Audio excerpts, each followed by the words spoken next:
My parents and sister demanded I handed over my house key, saying my sister was homeless after her divorce and needed my house more than I did. They even planned my move-out date, so I called my lawyer. After 5 years of 60-hour work weeks as a tech consultant, I'd finally created my dream home. Every corner held meaning, from the vintage brass handles I'd sourced from an antique shop to the hand-painted tiles in the kitchen backsplash. The sharp rap at my door shattered my peaceful moment. I opened it to find my entire family crowded on my front porch.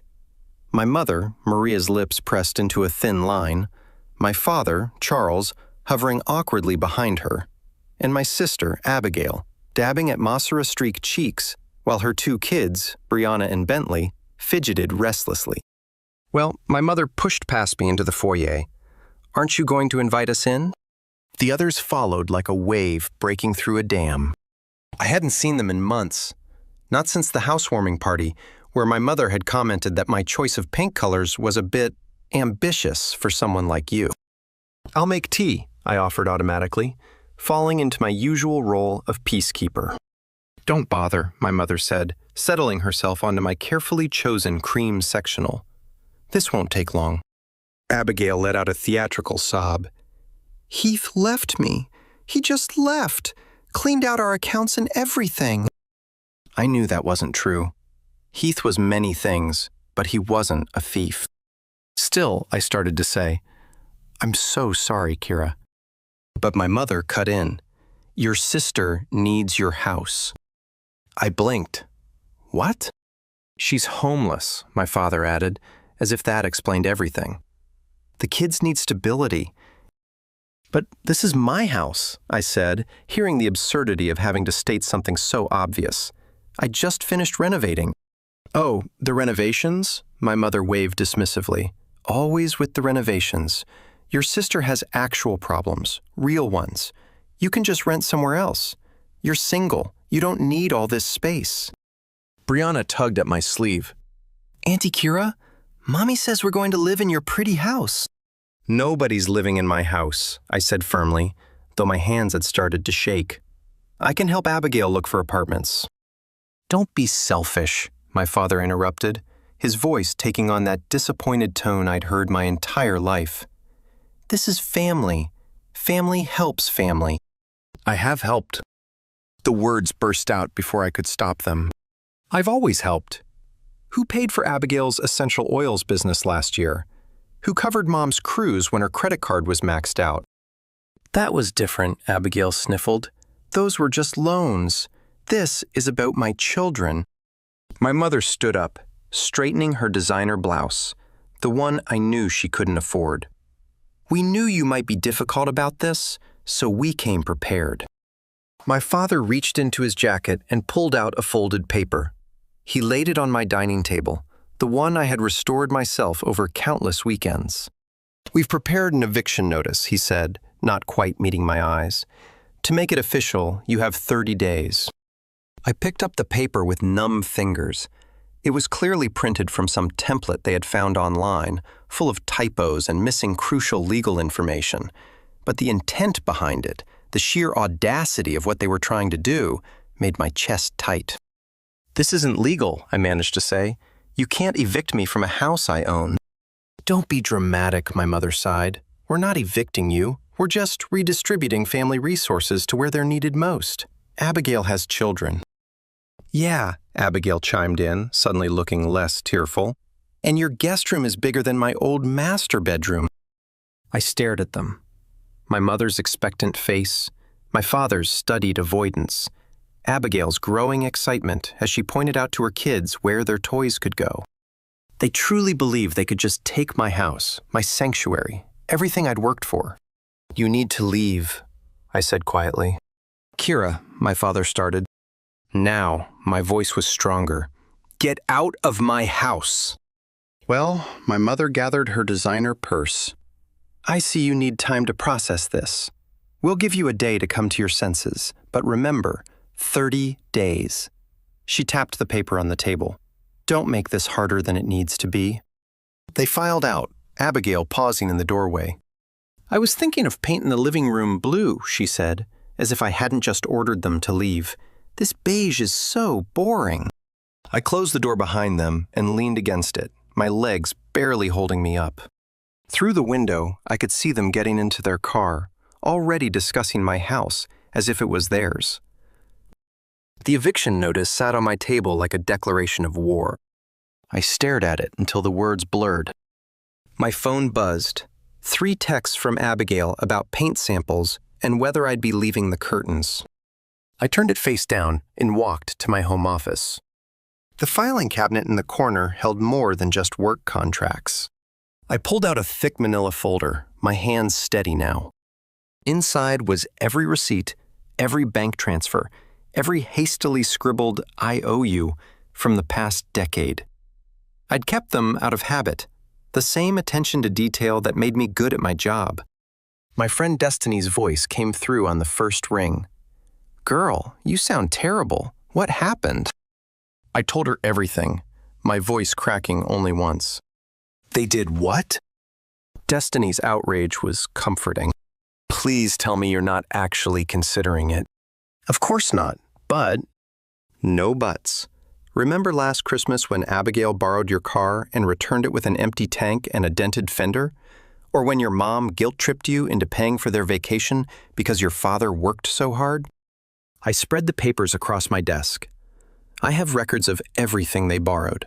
Never paid back a cent. "How much?" I did a quick calculation. Over $20,000. Jesus, Kira. I know. I picked up a note in Abigail's loopy handwriting. "I owe you $3,000 for business startup. Thanks, sis." That was for her essential oils thing. She sold everything at a loss and blamed the market. "And now they want your house." Destiny's voice hardened. "Hell no. You need a lawyer. They're family. Family doesn't try to steal your house. What's next? Your kidney?" My phone buzzed again, a text from my mother.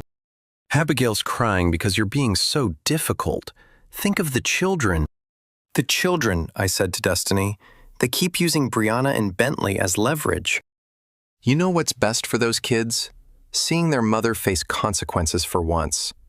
Has anyone even verified Heath left her penniless?" I hesitated.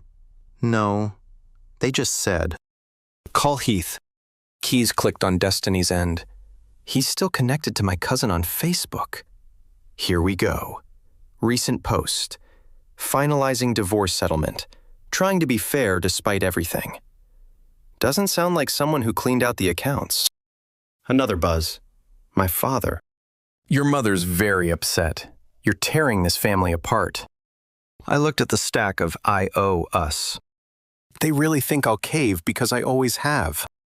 Destiny said gently. "Remember when you got that bonus last year? First thing you did was pay off Abigail's credit card debt. She said she needed formula for Bentley. Bentley, who I saw drinking regular milk at your housewarming." "Enough," Destiny said. My doorbell rang.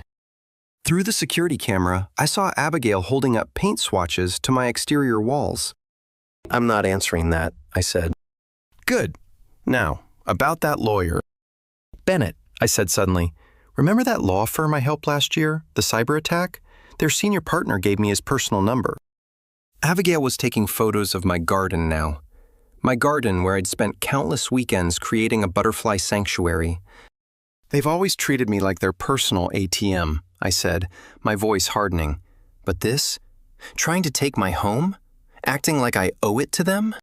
So, what are you going to do about it?" I picked up the pathetic excuse for an eviction notice, then looked at my folder of evidence, a decade of financial abuse documented in black and white.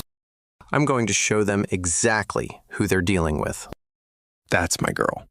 After hanging up, I sent a brief email to Bennett's office, attaching scans of the eviction notice and a few choice IOUs.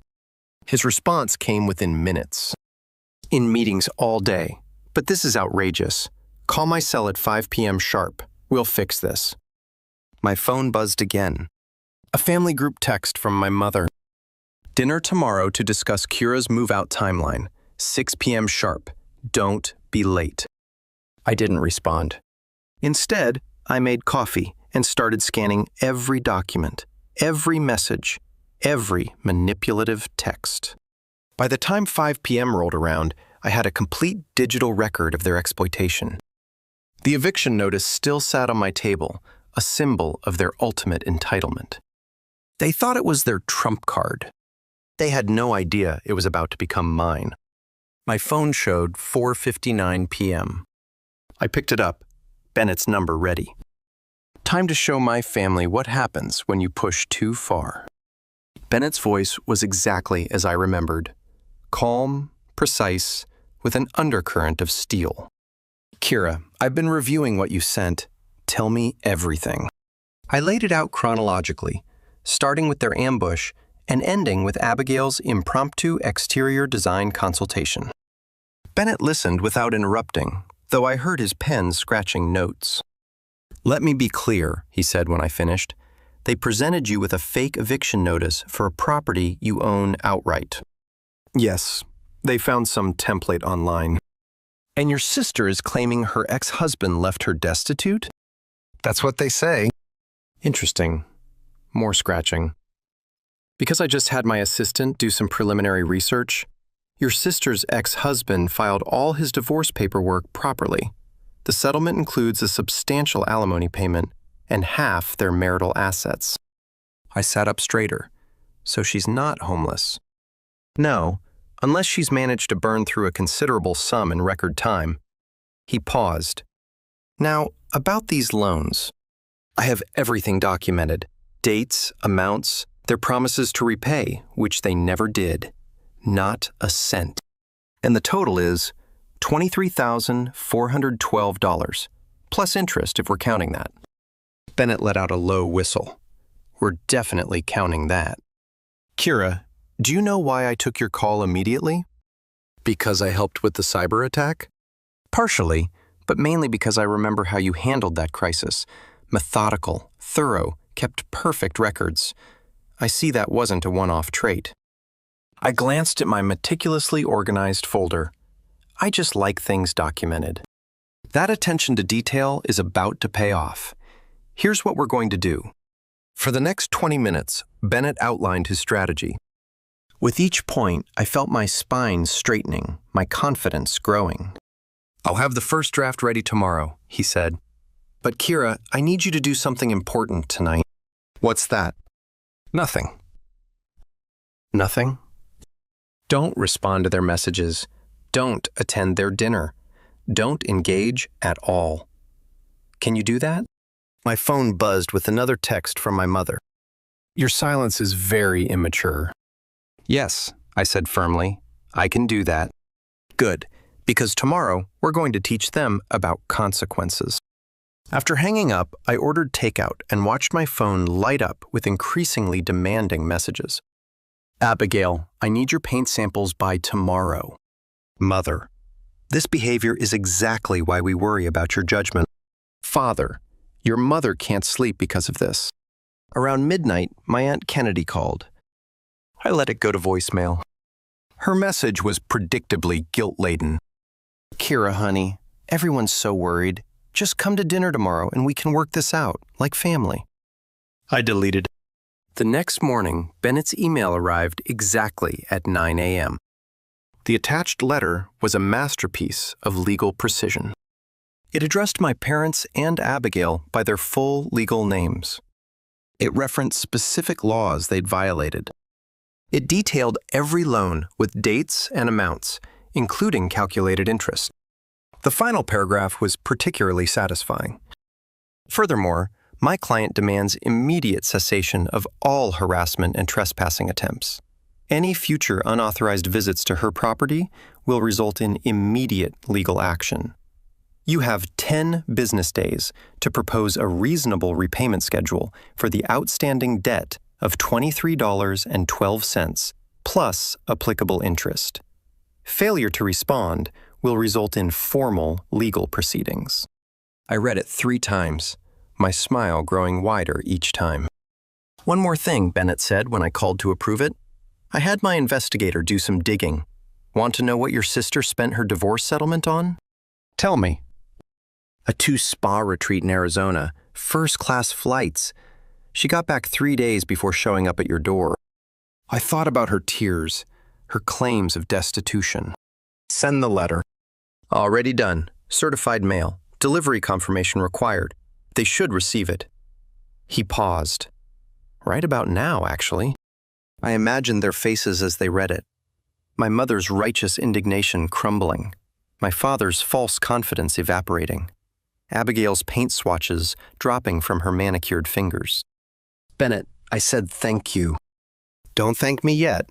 This is just the beginning. They're not going to take this well. I know. Are you ready for that?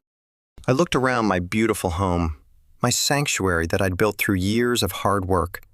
Every inch of it earned, every detail chosen with care. Yes, I said. I'm ready. Good, keep your phone on. The fireworks should start any minute now. As if on cue, my phone started buzzing. The war had begun. The first call came exactly 17 minutes after Bennett's letter would have arrived. My mother. I let it ring. Then my father. Ignored. Abigail. Straight to voicemail. They cycled through like this for an hour before my Aunt Kennedy's number appeared. Unlike the others, Kennedy had always been somewhat reasonable. I picked up. Her voice was hushed, conspiratorial. I'm at your parents' house. You need to know what's happening. I can imagine. No, you really can't. A door closed in the background. Your mother is absolutely apoplectic. I've never seen her like this. She's been pacing the living room for 30 minutes, waving that letter around like a weapon. Despite everything, I felt a flutter of satisfaction. What about Dad? He looks like he's seen a ghost. Keeps muttering about his retirement fund. A pause. Kira, the amount in that letter, is it accurate down to the last penny? I have records of everything. Your mother's claiming you made it all up. Of course she is. I opened my laptop where I'd organized all the evidence. Would she like to explain the cruise tickets I paid for? Or the check I wrote for Dad's golf club membership? Kennedy was quiet for a moment. And Abigail just got back from a luxury spa retreat in Arizona. First class all the way. What? Kennedy's whisper turned sharp. But she told everyone Heath left her penniless. She lied, like she always does. Through the phone, I heard a crash, followed by my mother's voice. This is extortion. My own daughter.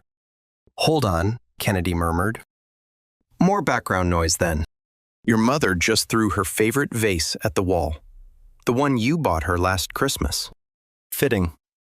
Abigail's here now too. She's... Oh my. Kennedy's voice dropped even lower. She's having what I can only describe as a tantrum.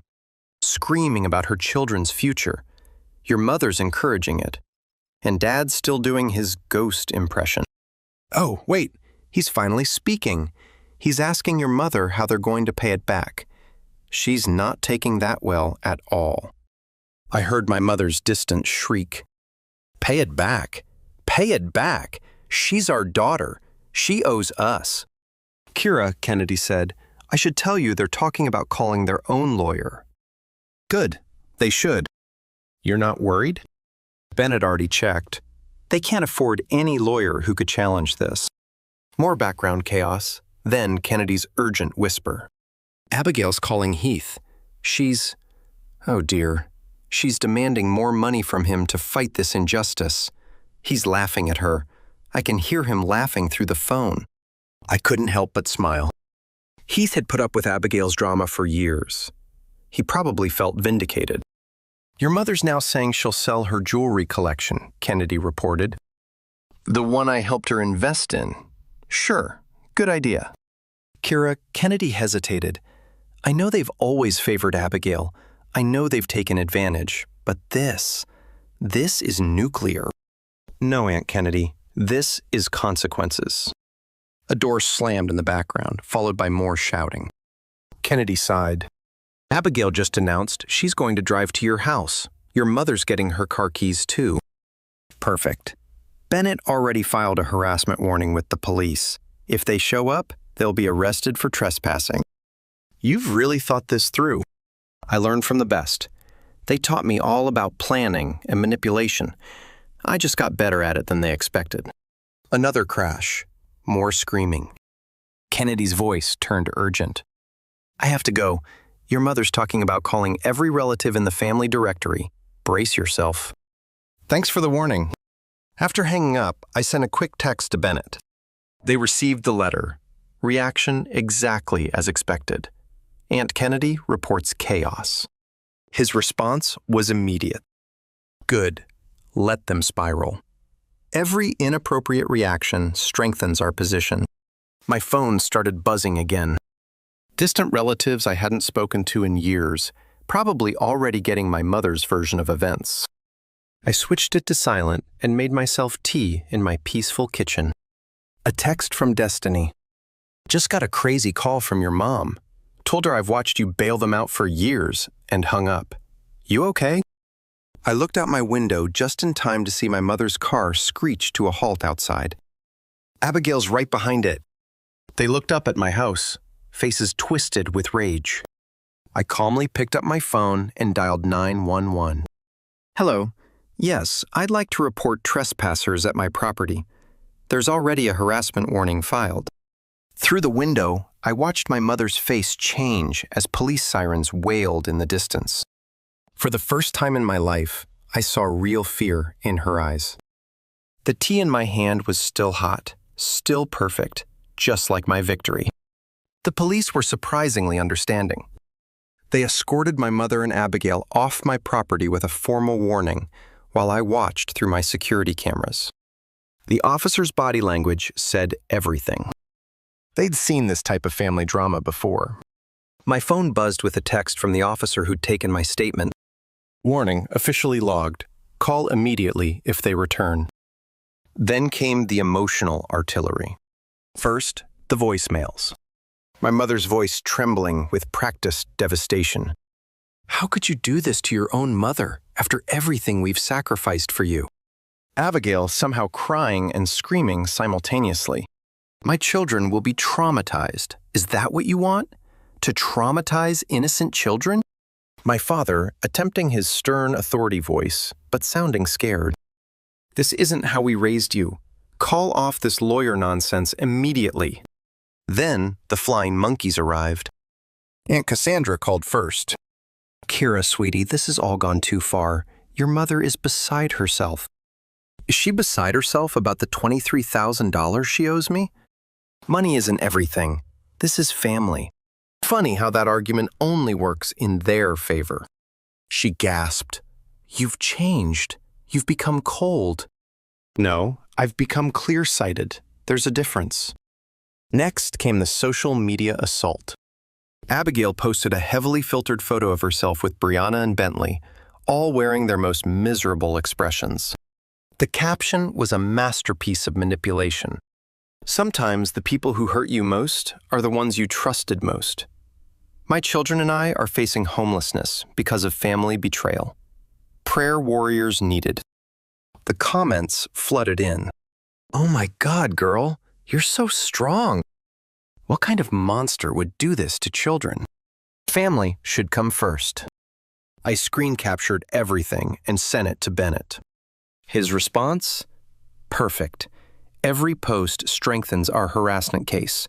Do not respond. My mother tried a new approach, sending an email that was clearly meant to be forwarded to every relative. My dearest daughter, my heart breaks as I write this. Your father and I have always supported your independence, but this betrayal. We only wanted to help your sister in her time of need. Now you're demanding money we don't have, threatening us with lawyers. Where did we go wrong in raising you?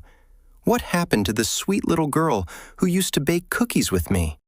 I forwarded it to Destiny, who replied, Pretty sure that sweet little girl was actually Abigail. You were the one they made do their taxes. The truth of that hit home.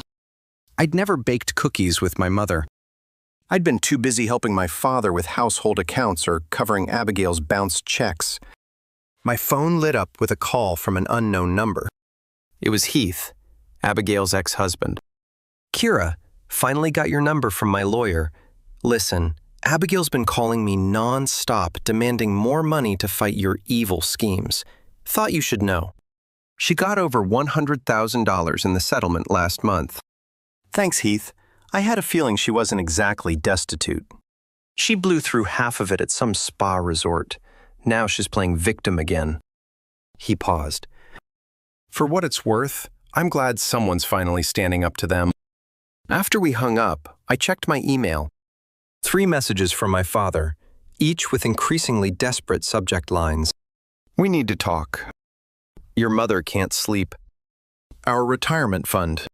I opened the last one.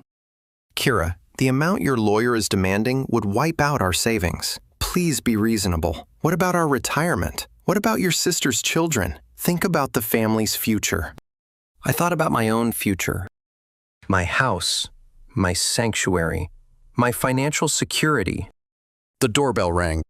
Through the camera, I saw Aunt Kennedy holding a paper bag. I brought wine, she said when I opened the door, and information. Over glasses of Cabernet, she filled me in. Your mother's called every relative who might have money to lend them. No takers. Your father's looking into reverse mortgages. And Abigail. She took a long sip. Abigail's telling everyone she's going to sue you for emotional distress. Distress? Bennett will love that. Kira. Kennedy set down her glass. I owe you an apology. All these years, I watched them take advantage of you. I never said anything. You're saying something now. Because you're saying something now. She smiled sadly. They never thought you'd fight back. That was their biggest mistake. My phone buzzed again. Another tearful voicemail from my mother. I deleted it without listening. They still think they can break me, I said. Kennedy reached for the wine bottle. Then they clearly don't know you at all. As we poured second glasses, my security system pinged. Abigail was driving past again, slowly photographing my house. I picked up my phone to call the police again. The war of attrition was on, but this time, I wasn't the one being worn down. Bennett's call came early Monday morning. They've hired a lawyer, if you can call him that. How bad? He sent me a rambling email about family obligations and moral duties, clearly fresh out of law school. Want to hear the best part? Tell me. He's demanding we drop everything in exchange for, quote, a sincere apology and future considerations. I laughed. Future considerations? I've sent back a formal response. They have until Friday to present a reasonable repayment plan or we file suit. My doorbell rang. Through the camera, I saw Abigail standing there with Brianna and Bentley. Bennett, I have to go. Abigail's here with the kids. Record everything. I activated my phone's recording app and opened the door. Kids, Abigail announced dramatically, say goodbye to Auntie Kira's house. The house she won't share with you, even though you're homeless. Brianna looked confused. But Mom, aren't we staying at Grandma's? Abigail's face tightened. Brianna, what did I tell you about speaking out of turn? Now cry for Auntie Kira. Show her how sad you are. That's enough. I kept my voice level. You're trespassing again. The police have already. The police? Abigail shrieked, pulling out her phone. Perfect. Film this, kids. Show everyone how mean Auntie Kira calls the police on children. I pressed my emergency contact. Officer Rivera answered immediately. Miss Watts, another incident? Using her children as props this time. Units are already nearby. Hold tight. Abigail was live streaming now. Tears flowing perfectly. My heartless sister is threatening me with police. My babies are traumatized. Bentley tugged her sleeve. Mom, I need to pee. Not now. Mommy's making content. Sirens wailed in the distance. Abigail's face lit up with perverse excitement. Yes, everyone watch. See how they persecute a single mother? 2 police cars pulled up. Officer Rivera stepped out, looking tired. Miss Abigail, we've discussed this. There's an active harassment warning. I'm just visiting family. With a live stream? He nodded at her phone. This is your final warning. Next time means arrests. But my children, she started, are being used as emotional weapons, he finished firmly. Don't make us call child services. That threat landed. Abigail's stream cut off instantly. Come on, kids. Your aunt clearly hates you. But Mom, Brianna protested, you said we were just making a video to get money from Brianna's car. After they left, Officer Rivera turned to me. We've documented everything. Your lawyer will want this footage. My phone buzzed. A text from my father. Your mother's in bed with anxiety. Are you happy now? I showed Officer Rivera. Add this to the harassment file. Already on it. By evening, Abigail's failed live stream had morphed into a heavily edited social media post. Police called on innocent children. Swipe to see my baby's tears. Toxic family. Ye praise. Destiny called. Girl, your sister's gone full melodrama queen. She started a GoFundMe. For what? Legal fees to fight family betrayal. She's asking for $50,000. I forwarded this to Bennett, who replied, Perfect. Documenting attempted financial fraud. The next morning, my Aunt Cassandra tried a new angle. Your mother's talking about selling her wedding ring, the one your grandmother gave her. Is that what you want? What I want is the money they borrowed. Their family. They didn't think you'd actually expect it back. That's the problem. My security system pinged again. My mother's car driving past slowly. Then my father's. Then Abigail's. A parade of guilt and intimidation. Bennett called. Their lawyer just tried to negotiate. Offered $5,000 and, you'll love this, suggested you give Abigail the house as compensation for emotional damages. And? I reminded him that harassment is a criminal offense. He's now requesting a meeting. All parties present. When? Friday, my office. You ready? I looked at my phone. More texts, more voicemails, more flying monkeys deployed to wear me down. Then I looked around my beautiful home. Everything I'd worked for. More than ready. Good, because they're desperate now, and desperate people do desperate things. As if on cue, my mother's voice cut through the evening air. She was standing on the sidewalk with a megaphone.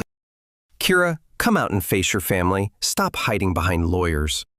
I called Officer Rivera again, watching through my security cameras as my mother continued her performance for the gathering neighbors. Friday couldn't come soon enough. Bennett's conference room felt like a courtroom. My parents and Abigail sat across the massive oak table, their budget lawyer fidgeting with his tie. They'd brought the kids again, a move Bennett had predicted and prepared for. First, Bennett said, the children need to wait outside with my assistant. This isn't appropriate for them. They're part of this, Abigail protested. They're victims. They're props, Bennett corrected. And if you continue using them this way, I'll be obligated to report it. After some theatrical resistance, Brianna and Bentley were led out to the children's area Bennett had set up. Their relief was visible. Now, Bennett began spreading documents across the table. Let's discuss the harassment first. Harassment? My mother's voice hit that familiar high pitch. We're the ones being harassed with these ridiculous demands. Bennett clicked a remote. The wall screen lit up with a compilation. Abigail's live stream. My mother with the megaphone. Their cars circling my house. The social media posts. The GoFundMe page. Mr. Jenkins, Bennett addressed their lawyer, I assume you've advised your clients about the legal implications of these actions? The young lawyer tugged his tie again. We maintain these were attempts at family reconciliation. Interesting interpretation. Bennett played the clip of Abigail coaching her children to cry on command. My father shifted uncomfortably. We were desperate. You're trying to bankrupt us. No, I said, speaking for the first time. We're asking you to repay what you borrowed. Borrowed? My mother laughed sharply. Family helps family. We never thought you'd be so petty as to keep track. Actually. Bennett pressed another button. Images filled the screen. Bank transfers, IOUs, emails promising repayment. Your daughter, then it continued, has documented everything, every loan, every promise, every excuse. Their lawyer leaned forward, finally looking worried. Perhaps we could discuss a reasonable settlement. The time for negotiation was before the harassment campaign, Bennett cut in. Now, here are your options. He slid documents across the table. Option 1. You sign this agreement to repay the full amount with interest on a structured payment plan. You also sign this restraining order, agreeing to cease all contact unless initiated by Kira. Or, we go to court where I'll present everything. The loans, the harassment, the attempted emotional exploitation of minors, the fraudulent GoFundMe, the false claims about Mr. Heath's settlement. Shall I continue? Abigail burst into tears. Real ones this time. This isn't fair. I'm your sister. Was I your sister when you tried to steal my house? We weren't stealing, my mother protested. We were redistributing. Maria, their lawyer, interrupted, looking pained. Please stop talking. Bennett pushed the agreements closer. You have 10 minutes to decide. Court will be public record, by the way. Every loan, every lie, every manipulation, all available for everyone to see. My father reached for the papers. My mother slapped his hand away. Charles, don't you dare. She's bluffing. She wouldn't really. I have nothing to lose, I said quietly. Do you? The room fell silent. 10 minutes stretched like taffy. Finally, their lawyer whispered something to them. My father picked up a pen with trembling fingers. This will ruin us, my mother said, her voice breaking. Like trying to steal my house would have ruined me. One by one, they signed. My mother scrawled her signature, angry and sharp. Excellent, Bennett said. Now about the restraining order. You're no longer my daughter, my mother spat, signing that document too. I hope you're happy in your precious house all alone. I'd rather be alone than exploited. Abigail stood up, mascara running. My children will never forgive you. Your children, I replied, are outside playing happily with age-appropriate toys instead of being used as emotional weapons. Maybe think about that. They filed out, defeated and bitter. Through the conference room window, I watched Brianna and Bentley reluctantly leave their games to join their mother. Their genuine smiles faded on cue. Well, Bennett said, gathering the signed documents, that went exactly as expected. Will they actually pay? They don't have a choice. The payments will be automatically deducted. If they default, we can place liens on their assets. He paused. Are you okay? I watched my family disappear into the elevator. My mother's rigid back, my father's slumped shoulders, Abigail's dramatic sniffles. I searched for the word. Free. Freedom, Bennett said, often comes at a price. They set the price, I replied. I just finally sent them the bill. Outside, the summer sun was bright and clean. I walked to my car alone, but for the first time in my life, alone felt like a choice rather than a punishment. The first automatic payment hit my account on schedule. The second, too.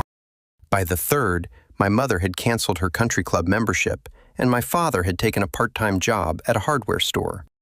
Destiny brought wine to celebrate. Have you seen Abigail's latest posts?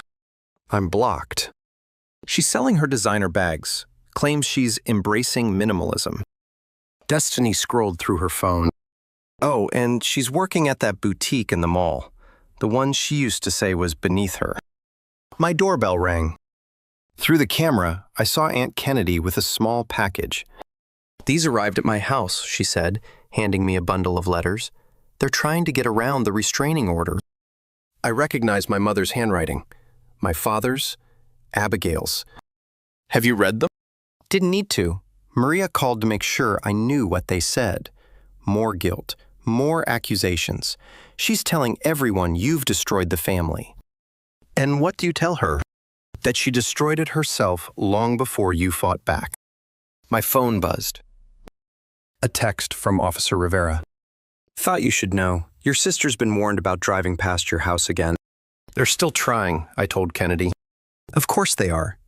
But look at you, renovating your garden, starting that coding program for girls, living your life. That's what really drives them crazy. The payments are killing them, I said. Dad asked his sister Cassandra for a loan. She refused. Good. Let them learn about consequences. A car slowed outside. Abigail again, right on schedule. But this time, Brianna was in the passenger seat, and she waved at me before her mother yanked her arm down. The kids miss you, Kennedy said softly. I miss them too, but they're better off without the drama. My security system pinged. A notification from the front door camera. Someone had left flowers. Simple wildflowers. No card. Wasn't me, Kennedy said, but she was smiling. That evening, I taught my coding class. 20 girls eager to learn. No hidden agendas or emotional manipulation. One of them, Sophie, reminded me of myself at that age. Quiet, detail-oriented, determined. My mom says girls aren't good at computers, she told me after class. My mom used to say similar things, I replied. Want to know a secret? Moms aren't always right. At home, I found another email from Bennett. Your father called my office, asked if we could reduce the payments. I reminded him about the court alternative. He hung up. I clicked through my security cameras out of habit. No family members circling today. The street was quiet, my garden peaceful in the evening light. The butterfly bushes I'd planted were finally blooming. My phone lit up. A text from Heath. Heads up, Abigail's telling everyone she's writing a book about toxic family betrayal. Thought you'd want to know. I forwarded it to Bennett, who replied instantly. Let her try. Discovery would be fascinating. The doorbell rang again. This time it was Destiny with takeout. Thought you might want company. Kennedy's coming too. We sat in my kitchen. My kitchen. In my house that nobody could take from me. And Destiny raised her glass. To consequences. To boundaries, Kennedy added. To peace, I said. Later, after they'd left, I found a small package on my porch. Inside was a familiar teacup, one I'd admired in Kennedy's house years ago. The note read, For new memories. Some family we're born with, some we choose. Love, Kennedy. I placed it carefully in my cabinet next to the coffee mug Sophie had given me, decorated with badly drawn computer symbols. My phone buzzed one last time. Officer Rivera. Your sister's car just left the area. Didn't stop this time. Progress, maybe. Or maybe they were just tired. Either way, I didn't need to know.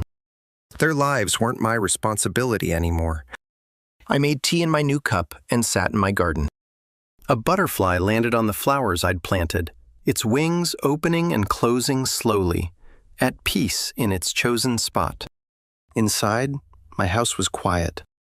Not the suffocating quiet of loneliness, but the peaceful quiet of sanctuary. Every room held traces of my new life.